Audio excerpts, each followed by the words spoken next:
ओम शांति। अॼु जी मुले तारीख़ है 26/6/2022। अॼु मिठा मिठा बाप दादा चवनि था, मीठे मीठे ॿार निरंतर हिकु बाप जी यादि में रहण जो पुरुषारत करो। इहो ई बेहद जो सतो प्रधान पुरुषारत आहे। प्रश्न आहे, तव्हां ॿारनि खे कहिड़ो संग करणो आहे, कहिड़ो न करणो आहे? उत्तर आहे, जो ज्ञान जी रोहरियान कंदा आहिनि, सर्विसेबल आहिनि, उन्हनि जो ई संग करो। बाक़ी जो जरमुई जगमुई कंदा आहिनि, फालतू ॻाल्हियूं ॿुधाईंदा आहिनि, उन्हनि जे संग सां दूर रहणो आहे।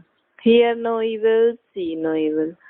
प्रश्न आहे, गफ़लत करण सां कहिड़ो नुक़सान थींदो आहे? उत्तर आहे, जो गफ़लत में रहंदा आहिनि, उन्हनि जे हर समय उन्हनि खां भूलियूं थींदियूं रहंदियूं आहिनि। उहे बाप जो नाम बदनाम कंदा रहंदा आहिनि, उन्हनि सां सभिनि खे नफ़रत ईंदी आहे। उहे गोल्डन एज में न पहुचंदा आहिनि, पोइ ॾाढी कड़ी सजा जा भागी ठही वेंदा आहिनि। गीता आहे, माता ओ माता। ओम शांति।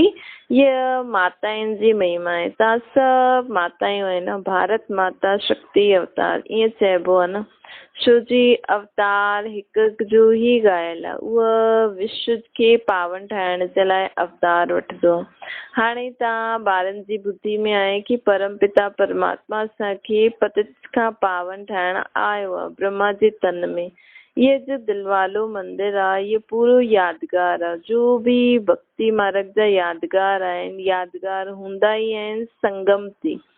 सत्युग त्रेता में त अहिड़ियूं ॻाल्हियूं हूंदियूं ई न आहिनि। पोइ रावण राज्य में मनुष्य दुखी थींदो आहे, रावण ई रजो तमो ठाहींदो आहे। हाणे हिन समय ये सृष्टि तमो प्रधान आहे। जॾहिं सृष्टि सतो प्रधान हुई त तव्हां ॿार हुते राज्य कंदा हुयो। तव्हांजी ॿुद्धि में ये सुदर्शन चक्र आहे, तव्हां ब्रह्मण ई सुदर्शन चक्रधारी ठहींदा आहियो। ज्ञान ॾियण वारो हिकु ज्ञान सागर आहे, जंहिंजी निशानी आहे दिलवाड़ो मंदिर ऐं पोइ अचलगढ़ गुरु शिखर बि आहे। तव्हांखे मालूम आहे, शिखर चोटी खे चइबो आहे। पहाड़ी ते शिव बाबा जो मंदिर आहे, जंहिंजे लाइ चईंदा आहिनि ज्ञान अंजन सतगुरु ॾिनो। ज्ञान जो सागर उहो आहे न, इहो बिल्कुलु एक्यूरेट यादगार आहे। कहिड़ो? वो बाबा जा 3 यादगार आहिनि न, दिलवाड़ा मंदिर, अचलगढ़, गुरु शिखर। बाबा चए थो इहे बिल्कुलु एक्यूरेट यादगार आहे। तव्हां वेठा बि हिते ई आहे न, चोटी ते चढ़ण जे लाइ, परम पिता परमात्मा जे गले जी रुद्रमाला ठहिण लाइ।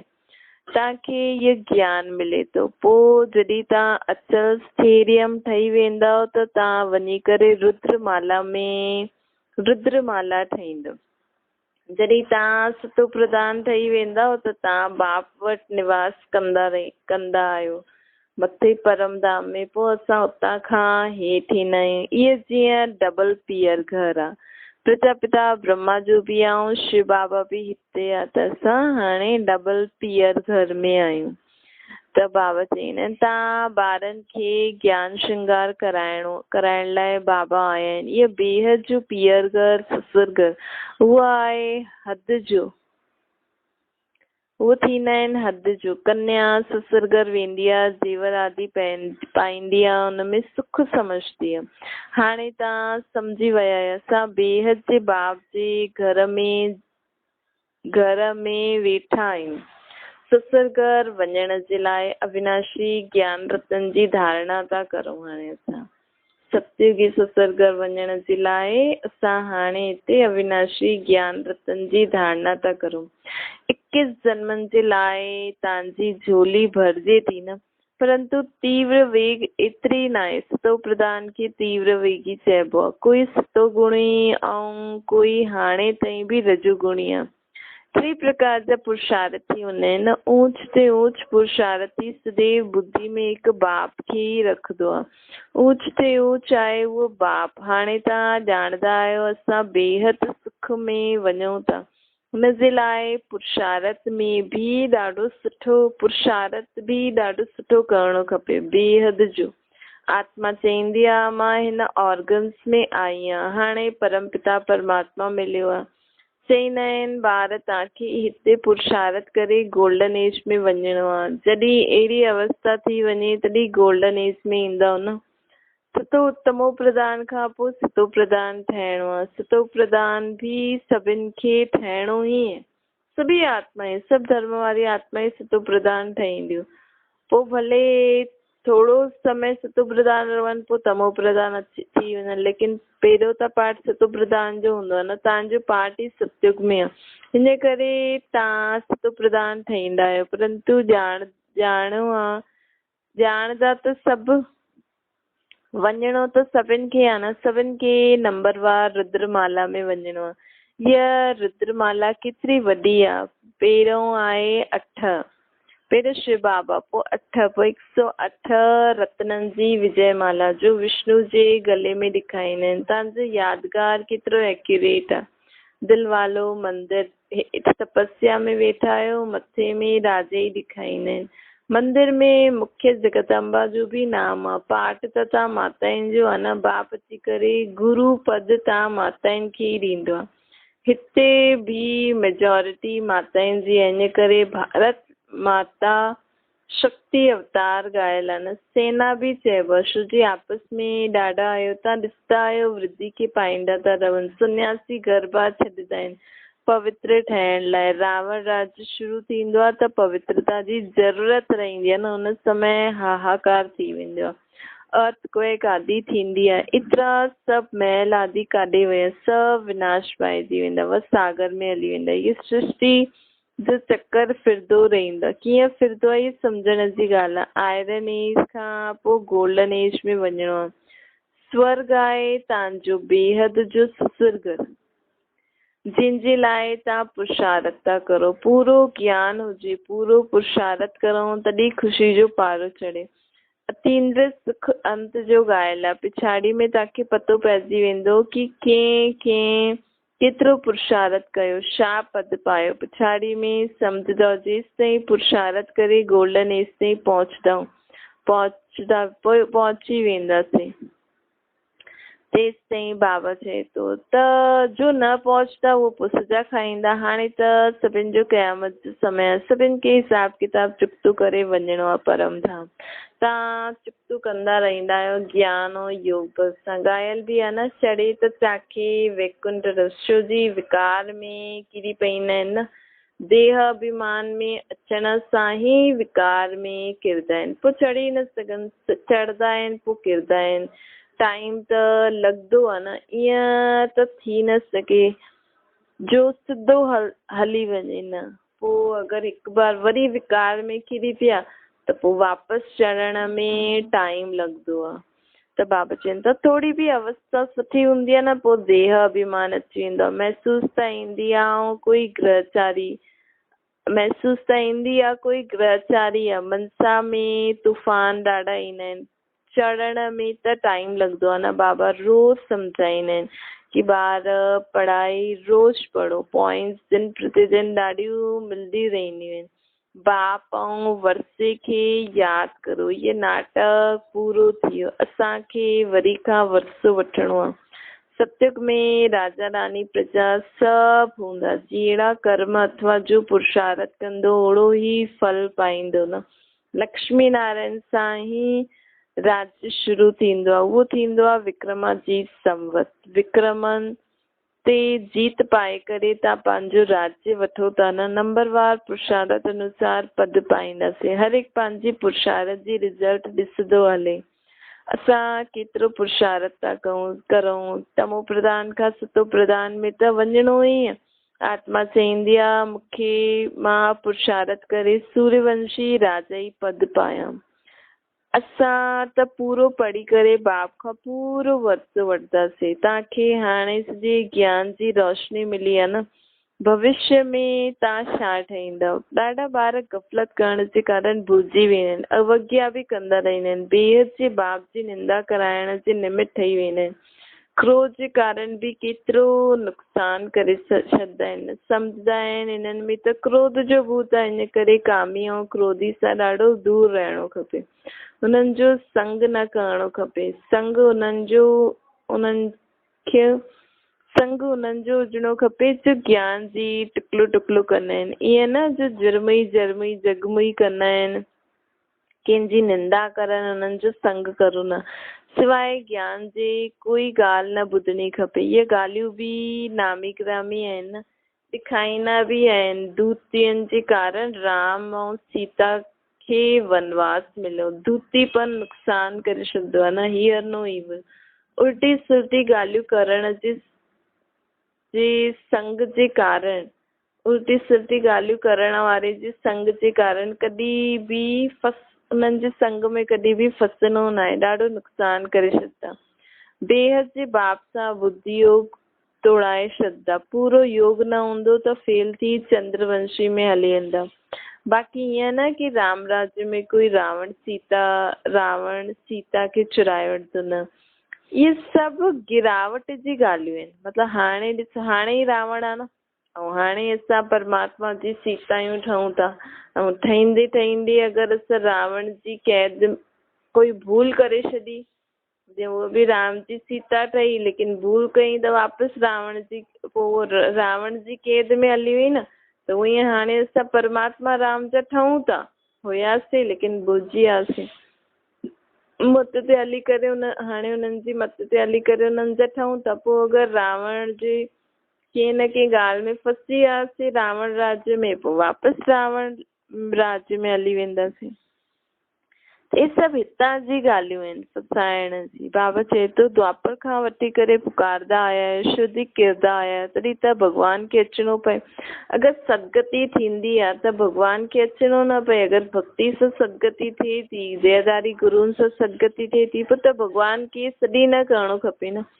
सत्य त्रेता में सदगति आहे त कोई भॻवान खे यादि ई न कंदो आहे, कोई सॾी न कंदो आहे। ड्रामा जे राज की चढ़ती कला उतरती कला की कोई ॼाणंदो ई न आहे। बाप सम्मुख वेही सभु ॻाल्हियूं सम्झाइनि था। सॼी दुनिया खे पढ़णो न आहे, पढ़ंदा उहे ई जो कल्प पहिरियों पढ़िया हूंदा। बाप सावधान कंदा रहंदा आहिनि। हिन पढ़ाई सां तव्हांजी आत्मा खे पतो पवंदो कि असां केतिरा ऊच वियासीं। पियो आहे न असांखे पतो, हाणे असां किरी पिया आहियूं। बाप चए थो पतित सां पावन ठही पोइ गोल्डन एज में वञिणो आहे। यादि जे बल सां एवर हेल्दी, ज्ञान जे बल सां एवर वेल्दी ठहिणो आहे। पवित्रता जो ऑर्डिनेंस कढणो आहे। पवित्र ठहिण सां ई तव्हां अमर पद खे पाईंदव। तव्हांजो विनाश न थींदो, बाक़ी सभु विनाश थी वेंदा। सभु हिसाब किताब फिक्तू करे हली वेंदा। असां जेको बि हाणे पुरुषारत करूं था न, उहो असां आत्मायूं गॾु खणी वेंदासीं हुनजी। पोइ हुनजी जेकी बि आदतियूं हूंदियूं, जेका बि संस्कार हूंदा, शक्तियूं गुण जो आत्मा असां भरूं था पंहिंजे अंदरि, उहो सभु असां बाबा वटि परमधाम में खणी वेंदासीं। पोइ वापसि जॾहिं हे थींदासीं त उहो ई संस्कार इमर्ज थींदा रहंदा न। शिव बाबा चईंदो आहे पवित्र ठहो त पवित्र दुनिया जो मालिक ठाहींदा, न त पोइ सजाएं खाई करे वेंदो। केतिरो वॾो ऑर्डिनेंस आहे न। तव्हां सम्झंदा आहियो बराबरि विनाश साम्हूं बीठो आहे। इन करे असांखे मज़बूत थियणो आहे। क़िस्म क़िस्म जी पॉइंट्स बाबा ॿुधाईंदा रहंदा आहिनि, ॿुधणी खपनि न। अगरि ॿुधंदव न त माला में अची न सघंदव। माला में नंबरवार अचिणो आहे न। बाप खां पूरो वरिसो वठिणो। सुठा स्टूडेंट्स सुठी तरह पढ़ाई में लॻी वेंदा आहिनि। बाबा सेंटर्स जो रजिस्टर बि मंगवाईंदो आहे। बाबा सभिनि खे ख़बरदार बि कंदा रहंदा आहिनि। पढ़णो ज़रूरु आहे, हिन में कोई कारण न ॾेई सघंदा आहियो। टाइम त ॾाढो ॿारनि खे आहे। 8 घंटा बि गवर्नमेंट जी नौकिरी करो, बाक़ी टाइम में महिनत करणी आहे, ख़्यालु करिणो आहे सॼे ॾींहं में असां बाबा जी सर्विस में केतिरो समय रहियासीं, बाबा जी यादि में केतिरो समय रहियासीं। कोई ॿारनि जो चार्ट ईंदो आहे, परंतु उहो चार्ट जॾहिं सदैव जे लाइ रहे, ईअं न बाबा हिकु हिकु खे वेही ॾिसंदो आहे। उन समय ठीकु आहे, लेकिन सदा हुजिणो खपे। बाबा हमेशह चईंदो आहे असांजी ब्राह्मणनि जी डिक्शनरी में सदा शब्द जो असांखे यूज़ करिणो आहे। कॾहिं कॾहिं शब्द न हुजिणो खपे असांजी डिक्शनरी में। इहो पोइ सेंटर ई ब्राह्मणनि जो, सेंटर ते रहण वारी ब्राह्मणनि जो कमु आहे न चेक करनि। ब्राह्मणनि में बि नंबरवार आहे। गोल्डन एज में कोई पहुची न आहे, उन में अॼु समय पियो आहे। कोई त ॿियो ई श्रीमत ते न हलण जे कारण खिसकी पईंदा आहिनि। पोइ उन्हनि जो कोई मान ई न ॾींदो आहे, पोइ उन्हनि खे कोई मान ई न ॾींदो आहे, कोई बि उन्हनि खे पसंदि न कंदो आहे। तव्हां ॿारनि खे दुनियावी ॻाल्हियूं बिल्कुलु बि न करणियूं आहिनि। बाबा चए थो असांखे बिल्कुलु बि दुनियावी ॻाल्हियूं न करणियूं आहिनि। कोई जरमुई जगमुई कंदा रहंदा आहिनि त सम्झो असांजो दुश्मन आहे, इहे असांखे किराइण वारो आहे।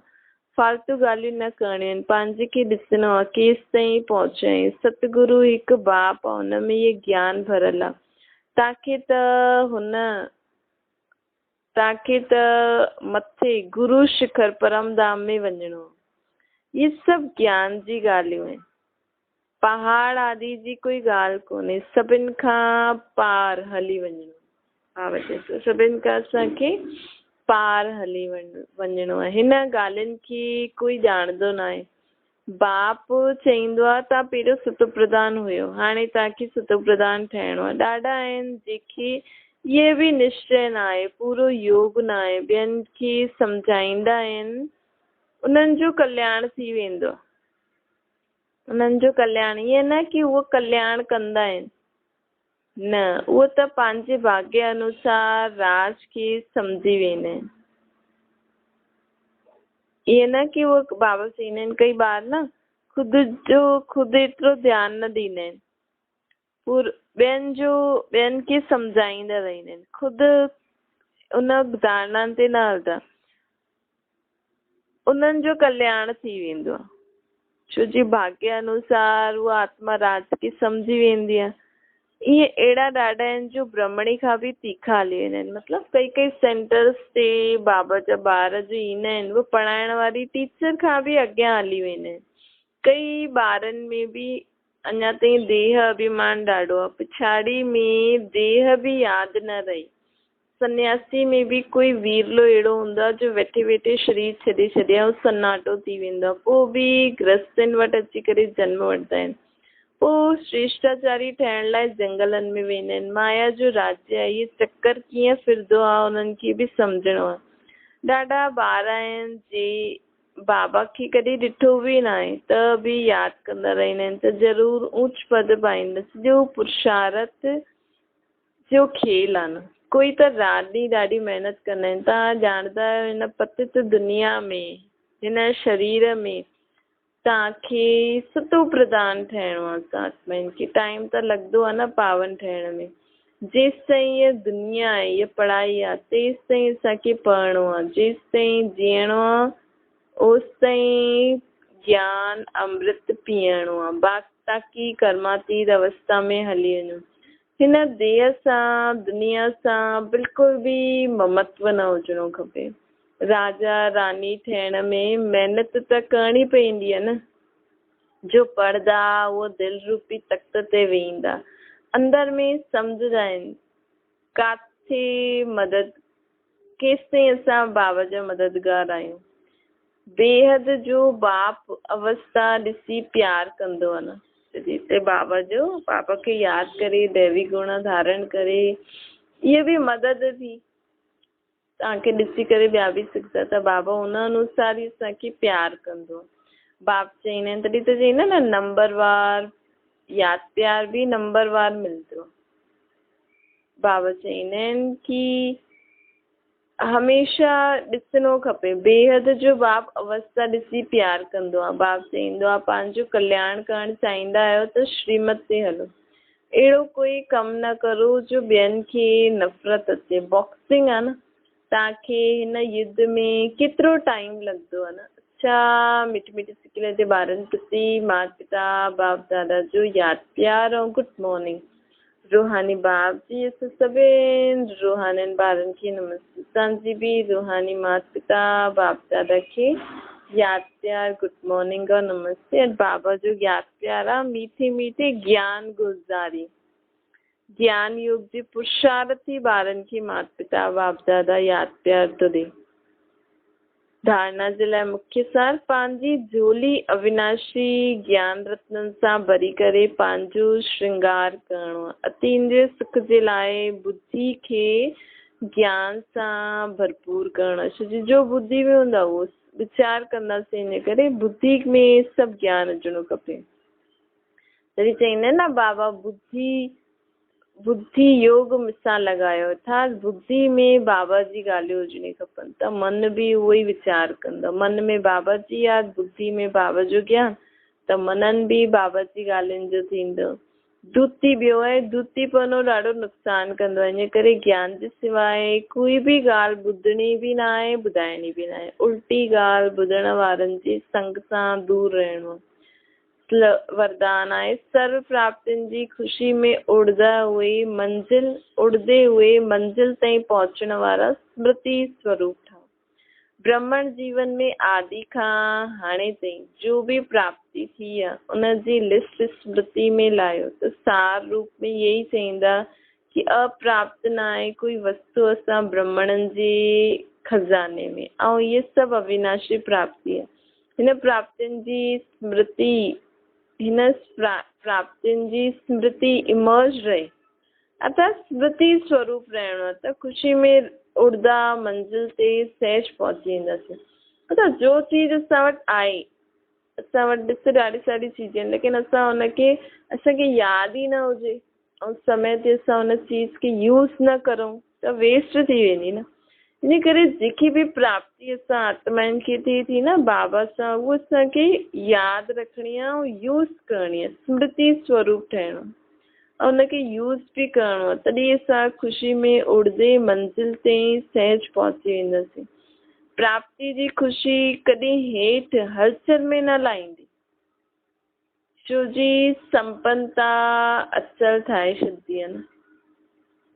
स्लोगन आहे, बिंदु स्वरूप जी स्मृति में रहण लाइ ज्ञान गुण धारणा में सिंधु अर्थात सागर ठहो।